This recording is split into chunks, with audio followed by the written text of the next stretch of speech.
Lights out.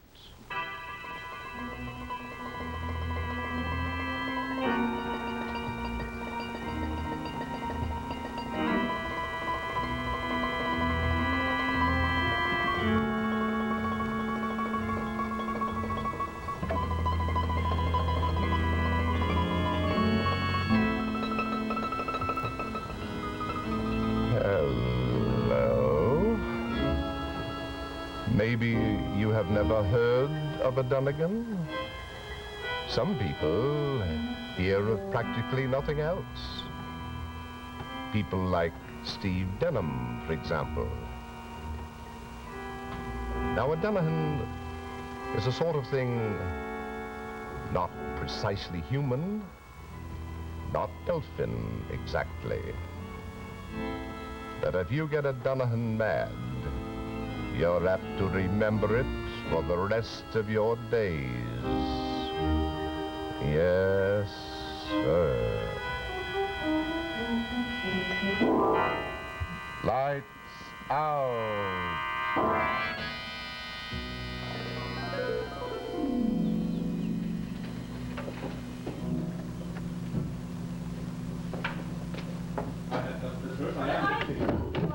We'll see about that. You can't come in here. Are you Dr. Perot? What is this all about, nurse? I'm sorry, Doctor. I tried to keep this man Will you outside. please answer my question? Are you Dr. Perot?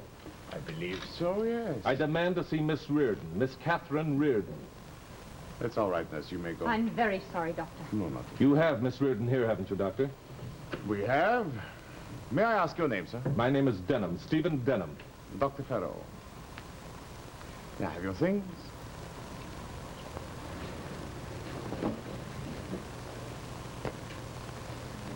You are related to the patient, Mr. Denham? We're engaged. Will you tell me, please, why they wouldn't let me see her? My orders, Mr. Denham. But why, Doctor? Is there anything wrong with Kitty? That is what we ourselves are trying to find out. Kitty in a sanitarium?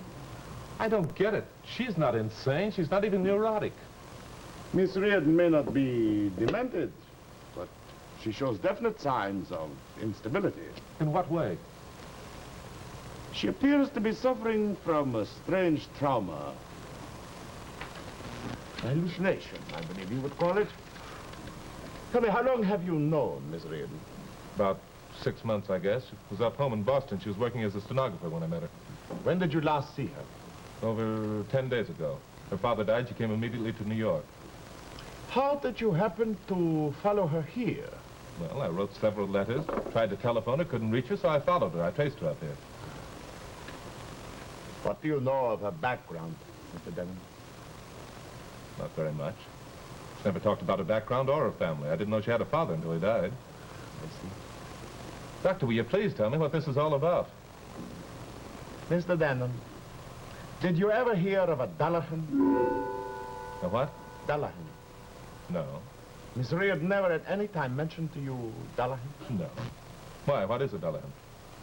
I would not know myself if I had not done certain research in the matter.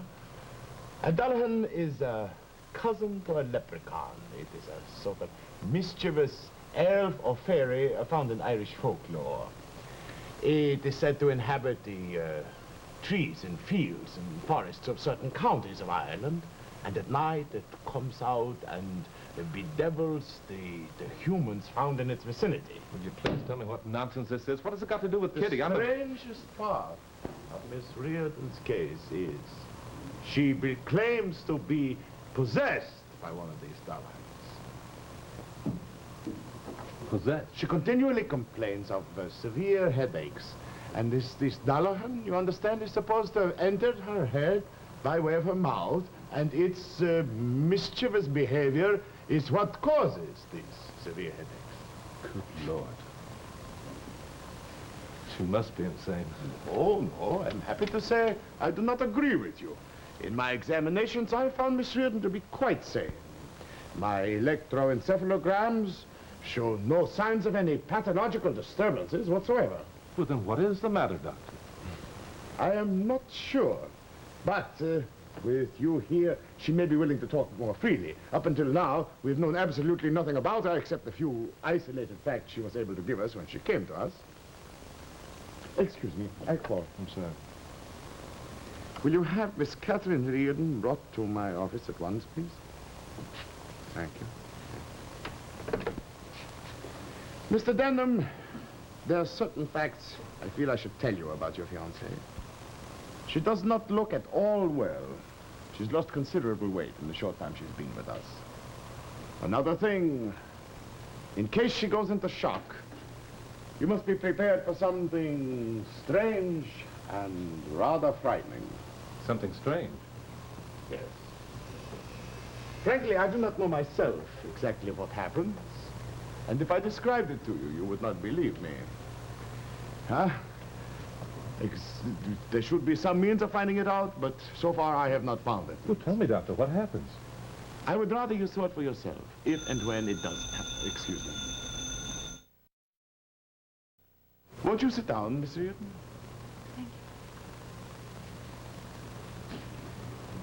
you. Kitty. Kitty, what is all this? What's happened? You shouldn't have followed me, Steve. You must go away. Forget me, for your own sake. Kitty, you've got to tell me. No, get back. You must do as I say, Steve. There's so much danger. Well, Kitty, tell me, what is the danger? Dullaghan. That's the silliest No, story keep I've ever... back, I said. Could you tell us how this Dullagham happened to get hold of you? It was my father who had this Dullaghan. It possessed him when he was a young man back in Ireland. He lived in County Cork. One day when he was roaming the forests, he got lost. Night came and he lay down beneath a tree to rest. But he fell asleep. He must have slept with his mouth open. That's how the Dullaghan gets into your system without you realizing it. And you become possessed. The Dullaghan saw his opportunity and entered the body of my father. Papa was in torment till he died. Kitty, why haven't you told someone of this fear of yours before this? I never believed the story of the Dullaghan. Tell us, Miss Reardon, how do you explain the Dullaghan being in possession of you now? When I was at the wake, I saw Papa lying there cold and still, and I bent down and kissed him. The first time in my life. That's how I became possessed. The Dullaghan went from my father's body to mine. Father didn't lie. He was telling the truth. So am I. Oh, Kitty, Kitty, Kitty, this is the most fantastic story I ever heard. I know, but you must believe me. You must never see me again.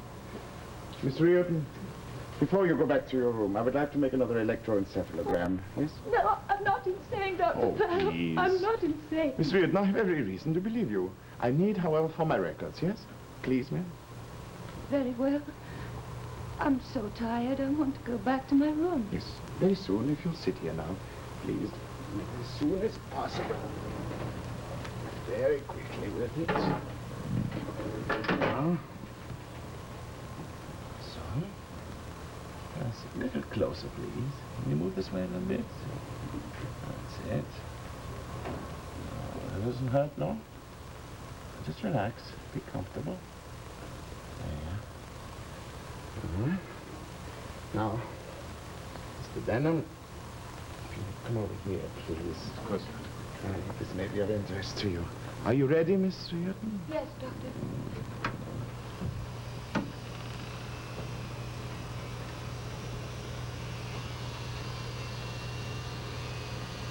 You will notice the regular pattern traced on the paper. What does that mean? Well, for one thing, it assures us there's nothing organically wrong with her. Thank heaven for that. Yes, but Miss Reardon's case is a very complicated one. Still, there is hope. Listen, do anything. You hear? I don't want any expense spared. Doctor, what is it? I don't know. It's never acted this way before. Is it the machine? I don't think so. It's been checked recently. There must be some outside disturbance. Doctor, look. She's going into shock. Kitty! Shh. Please, do not disturb her. Look at her, Doctor. No, please.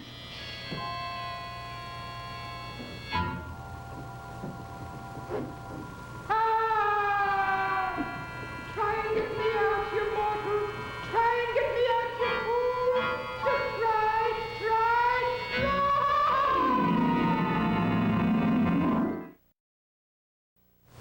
Miss Reardon? Miss Reardon? Are you all right?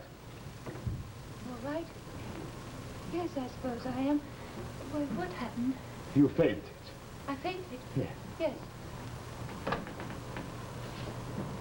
Miss Catherine Reardon is ready to go back to her room now. Yes, please. You see, I'm not well, Steve. You must go away. Forget me for your own sake.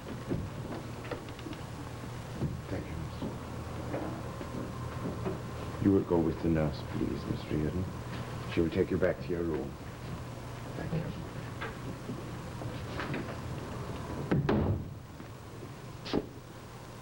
Doctor, this is incredible. I warned you, Mr. Denman. That voice, where did it come from? Well, that, of course, she does herself. But how? The only explanation I've been able to find is that she's learned to control the muscles of her throat. This is not at all unusual. Like ventriloquist? Yes, I know, but where did she learn it? That I don't know. We know nothing of her past.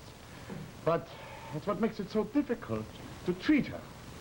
I'm certain, though, that her father is the key to her condition. Her father, and he is dead. Father. What have you there? His obituary notice. Oh? Patrick Reardon, 277 Trumbull Drive. Yes, but Mr. Denman, what can you hope to find? I don't know, Doctor. But I'm not going to give up Kitty that easy. I'll see you later.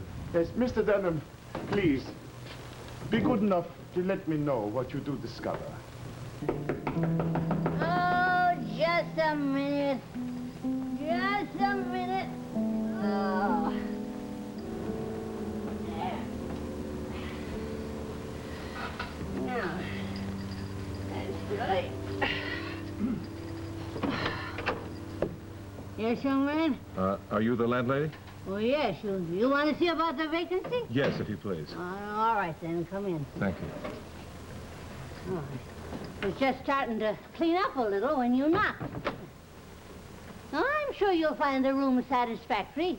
They're large and clean, and the people here are awful nice folk. That sounds pretty good. Say, are you in show business? I usually rent to show people.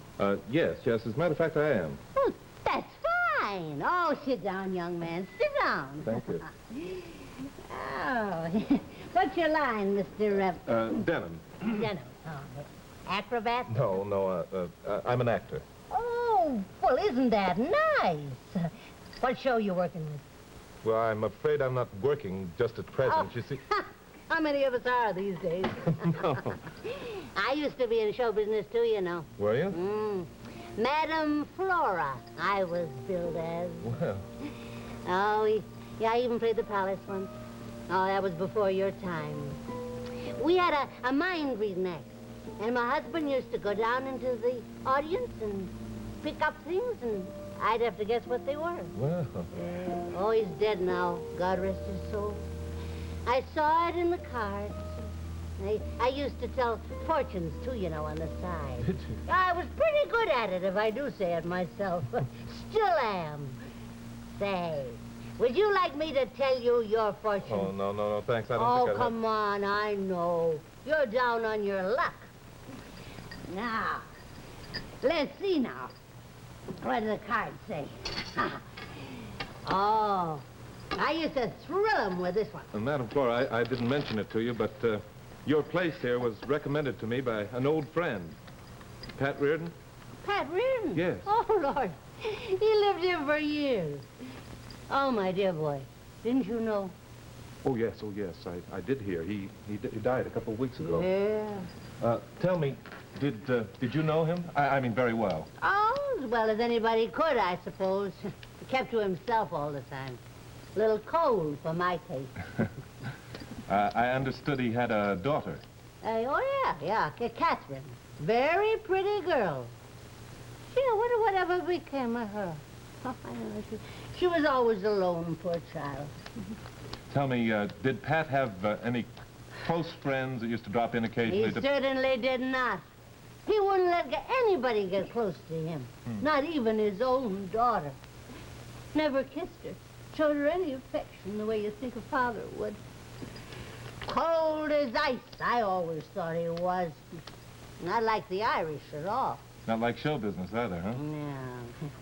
Oh, well, I suppose Pat Reardon thought he could get along without friends. You know, he had one of the biggest acts in show business. Yeah, he was a great headliner in his day. Was he? Ooh, let me show you now. Yes, I don't think I ever caught his act. Oh.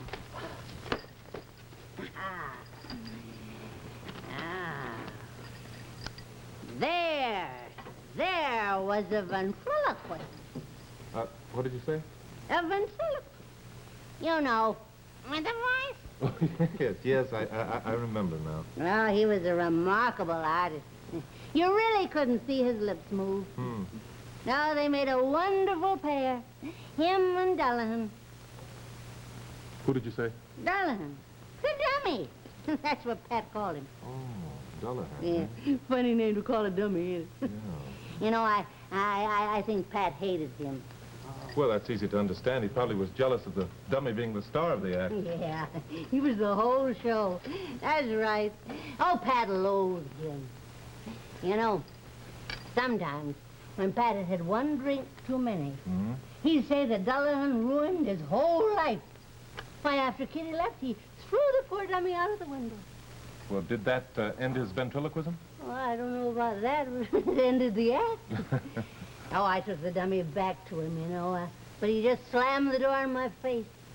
And then after that, when Pat died, I put Dullaghan back in the trunk. Oh, would you like to see him? Yes, I would, very much. Oh, I think he's right here. Oh, now let me, oh, there he is. Oh.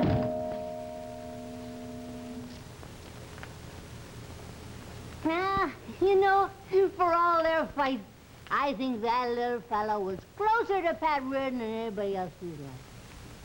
Madam Fryer, will you tell me something? Well, yes. Do you think that Pat Reardon could have taught his daughter ventriloquism? Well, I guess maybe he could have, but I wouldn't want to swear to it. I see. Thanks. Well, Mr. Denham, what about the room? No, I don't think I'll need that now. Oh. Look, here. And thank you very, very much. Why are you going to stay here? Oh, wouldn't you think he'd stay to hear his fortune told? Huh? No, I don't think he'd stay to hear his fortune told. No.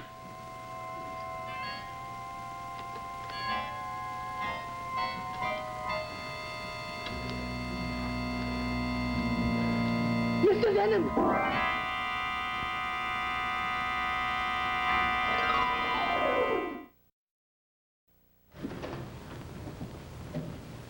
Steve, what are you doing here? The doctor gave me permission. I've got to talk to you, Kitty. There's nothing to say.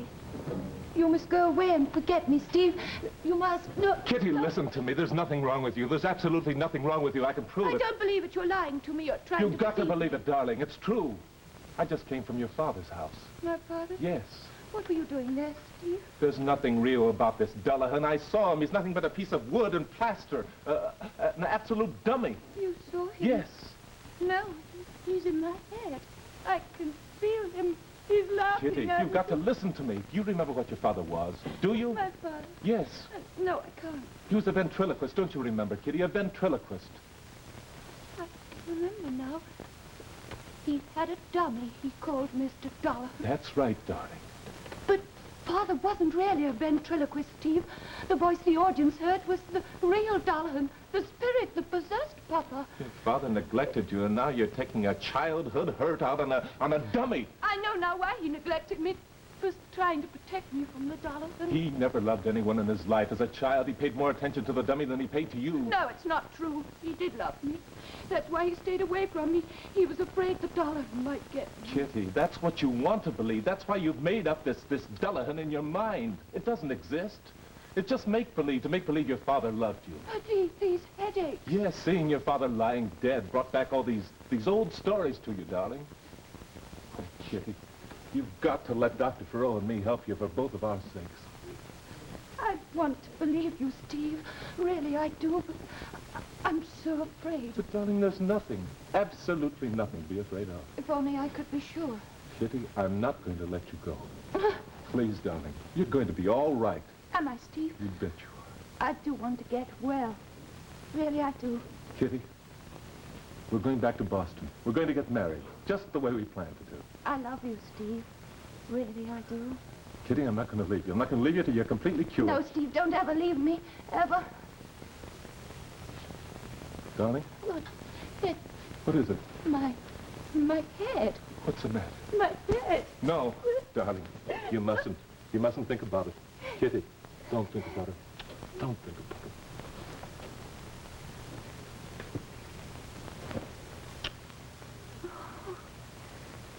Darling, you're quite right. I must try and forget the Dullagham. I feel better already. Steve!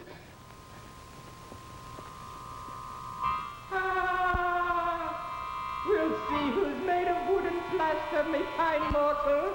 We'll see, we'll see, we'll see!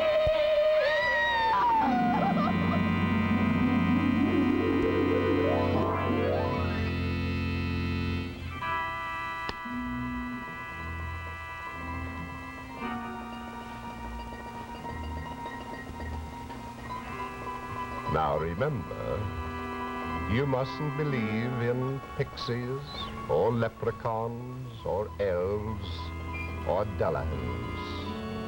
After all, Steve didn't. But better be careful whom you kiss.